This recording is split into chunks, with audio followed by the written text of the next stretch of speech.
Hello, today we're going to look at a game between French Grandmaster Oliver Renet, who was rated 25-35 at the time, and with the black pieces, Maurice Ashley, who was FIDE master at the time, rated 23-65, and this is at the St.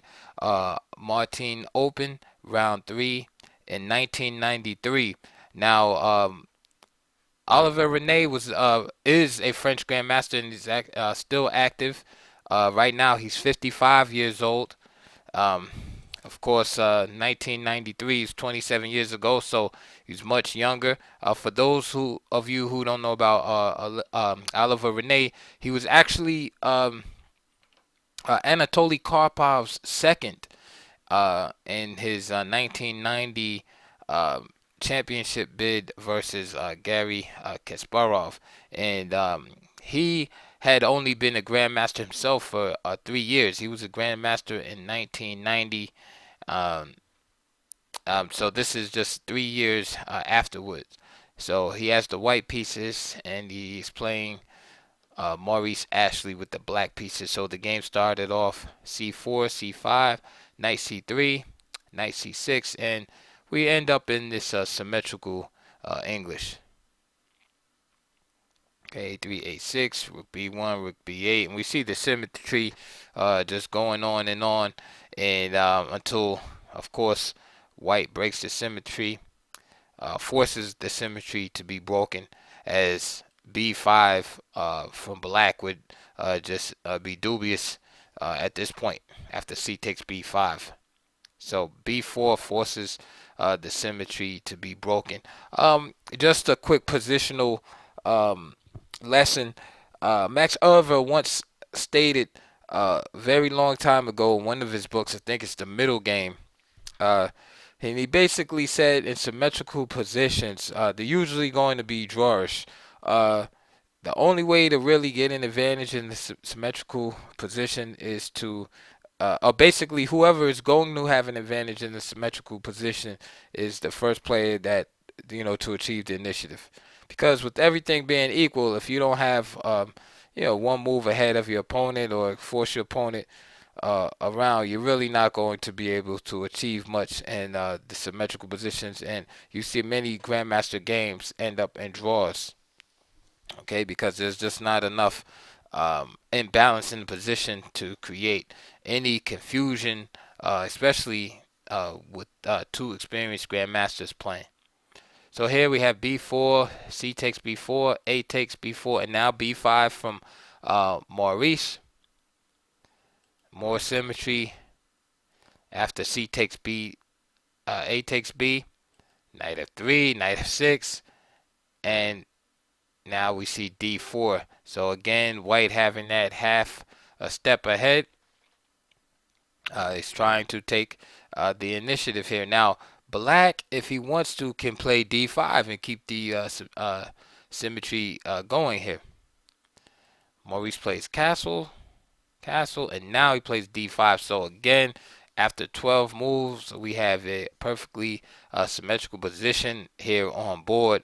Very boring. However, white has the move, and again, the onus is on him to try to develop in some type of initiative. And so here we see Oliver Renet try that. One way is bishop f4, attacking the rook, right, which seems like a natural move to me. And then maybe piling some pressure up on the d pawn with queen b3. After that, perhaps trying to provoke black into blocking the light square bishop in on c8 by playing a move e6. Alright, so that's one plan.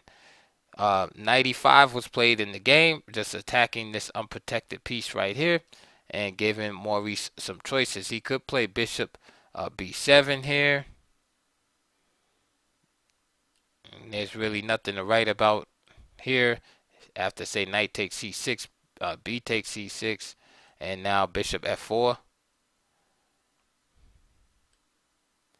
And perhaps rook a8 or rook c8 can be played here. And this is going to be one of those long positional scenarios, as you can see. Yeah, this bishop is bad right now, but um, white doesn't really have enough to stake any real claim to an advantage. Instead of bishop b7 here, Maurice chose to play rook to b6, just simply protecting the knight here. Renet developed with bishop g5, and of course there's a threat to this pawn. So we can see that white is trying to stir up an initiative here. Maurice played bishop e6. He didn't want to, of course, kill the prospects of that bishop on c8 by playing a move like e6, because as you can see now, this bishop is in some trouble now. So he played bishop e6.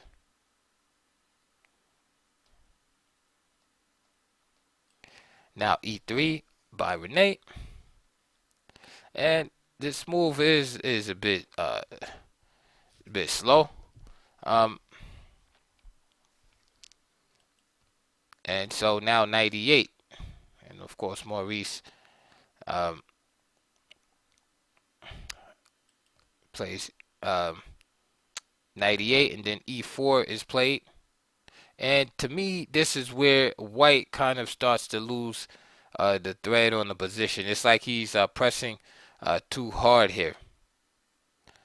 All right.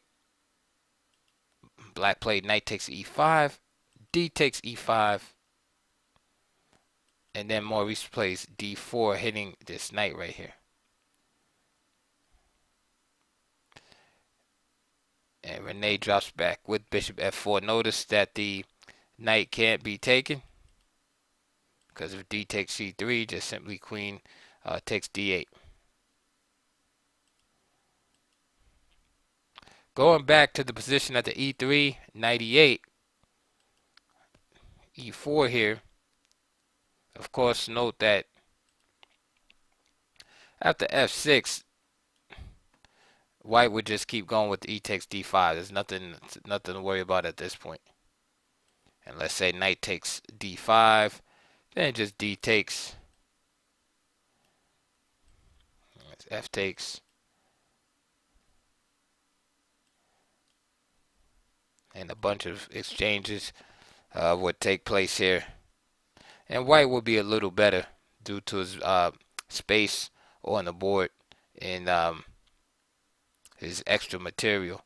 Notice a move like rook takes e6 is not really feasible because of bishop d5 exploiting the pin. So back to the game.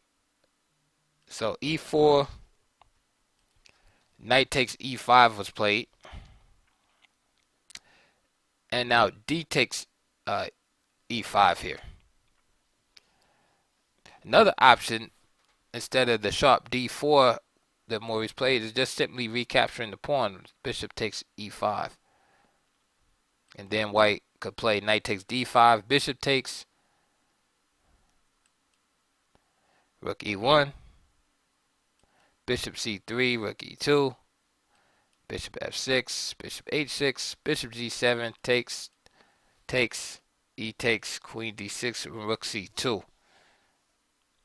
And again, I like white's position a little better because of his space advantage and his pieces being a little better coordinated. And I like the bishop versus knight in this position, seeing that the position is relatively open and there aren't that many outposts for the black knight going forward. However, instead of bishop takes e5, Maurice chose to play d4. And I think here Renet missed his opportunity. He played bishop f4, protecting his pawn. But here, after knight d5, attacking the rook, I think this would have turned the game into his favor. So, say for example, bishop takes d5, queen takes d4 now, again exploiting the pin. You're not really worrying about this bishop moving. And what you're doing overall here is just exploiting the lack of coordination of the black pieces. If you look at black's pieces, the rook on b6, the queen on d8, the knight on e8, uh, it reeks of disharmony. And so this variation kind of highlights that, and it exploits that. So after queen d4, rook e6, for example, trying to get the material back, e takes. Now you have rook takes here, and white has a nice move here, bishop h6. Right, of course, if bishop takes h6, then the rook is hanging on e5, and that's the idea. So let's say rook h5, and then you just simply trade the bishops off. And we can see that white has a very nice position here. Again, the main advantages of the position are space here and better piece placements, and also the bishop being superior to the knight in the position. These are three small advantages, but added together, they make, for a decent advantage and game going forward for white had he played this variation here. Instead of knight d5, he played bishop f4. And Maurice played knight c7. And now, of course, he's threatening to grab the knight on c3. The knight then hopped into d5. Bishop takes d5. And now e takes d5 was played. Knight takes d5. Now queen d4. Knight takes f4 and queen takes f4. Now you might say, well, what's wrong with this variation? Well, first of all, notice that black was able to get rid of his knight. That wasn't too productive in the position. So black also has a bishop. We mentioned that white has a space advantage here. Yes, that is true. But the space advantage is only there because of the position of the white e-pawn. However, in this position, with this bishop here on g7, this pawn is extremely weak, and white is not able to hold on to it. So therefore, not only does he lose a space advantage, right, in this position, he's also going to lose material, and that's the problem with the variation that white went into. So after queen takes f4, rook e6, just simple building up on the pawn, and rook fd1. If he tries to play rook fd1, for example, rook fe1, protecting the pawn, then just queen b8. Again, there's no way to hold on to the pawn. This is why he played rook fd1. Going back, instead of knight takes f4, notice there's no instead of playing queen takes f4, notice there's no chance to even play a move like g takes f4 because the queen is hanging. So this is all forced. And Maurice just snaps off a pawn. Queen f3. And now rook d8. And now you might be saying, wait a minute. White is getting his pawn back here. Yes, he is. But notice how black's pieces are now in the game, and they are very well coordinated, and now they are able to launch an effective attack against white. So rook takes b5. Yes, he gets the pawn back, but now look, rook f6, queen e2, and now Maurice finds a nice move here. If you want, you can pause the video and see if you can find it. He plays rook takes f2. And again, this bishop is out. And here, queen takes queen takes e5 by Renet. Rook takes g2 by Maurice. King takes g2. And now queen c2 check. Good piece of calculation there by Ashley. He gets his piece back, and he's up material here. And not only is he up material, but the white king is exposed with the heavy pieces on the board. All right. Usually, if the king is exposed and you have queens and rooks on the board, it's usually going to be a bad day for the exposed king.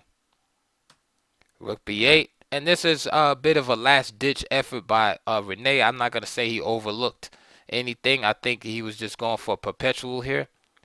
Of course, Maurice, being a strong player, he saw that and played queen f1 check.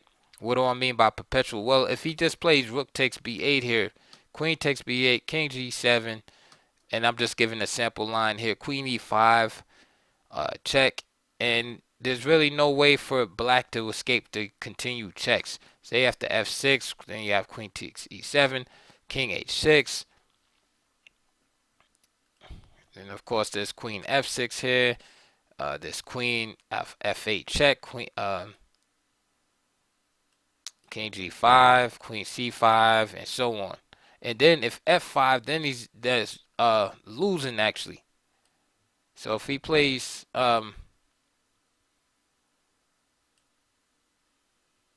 this move, right, and queen e7, king h6, and he actually walks into a mating net.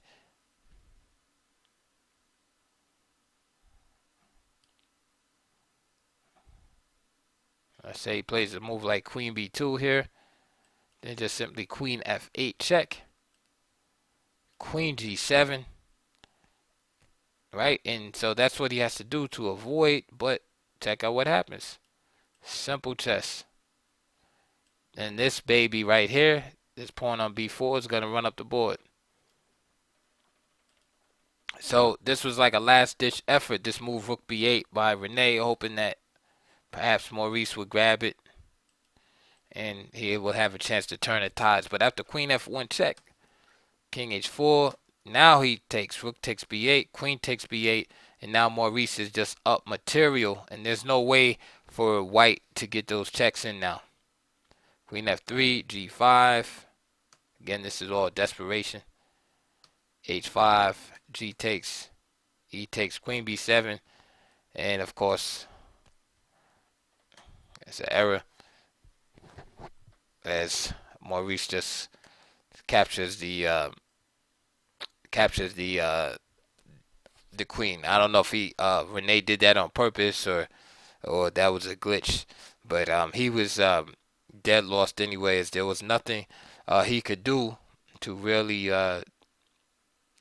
deal with the coming execution of the king at this point. I mean, if he tried to play h3, then it's just mate after queen f2 or even queen f4. Other option is queen d7 check, and again, now what? King h6, queen d2, and then you just play g5 here, and he has to give up the queen. So after this move, Renet resigned the game.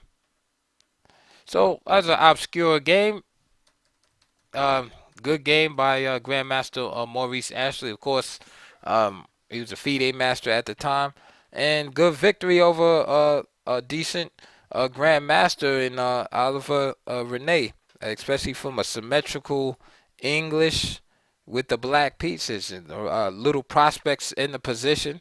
Right, the game's just humming along, and all of a sudden, a couple of faulty decisions here and there by white, and next thing you know, Maurice has extremely active pieces, and it ends in the king hunt, and that's something you don't really see too often, right? From the symmetrical English, you end up, having a king hunt, at the end of the game. So I hope you enjoyed that game. Please check my channel. I have hundreds of other videos on the channel. Please comment below if you have any particular requests or players or games you want to see. Also support my channel, please, via donation. I'll try to make videos more frequently, and I hope to see you on the next video.